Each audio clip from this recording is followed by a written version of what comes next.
আশ্বিন মাসে বাপের বাড়ি আসেন ভগবতী।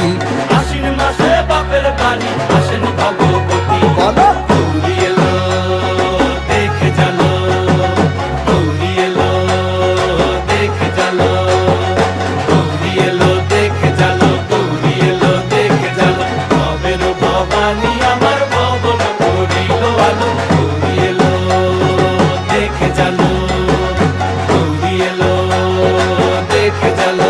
ও দেখি সিংহের উপর উইঠা চুরি, অসুরের টিকি ধরি গলায় দিছে সাপ জড়াইয়া বুকে মারছে খুঁচা। কিন্তু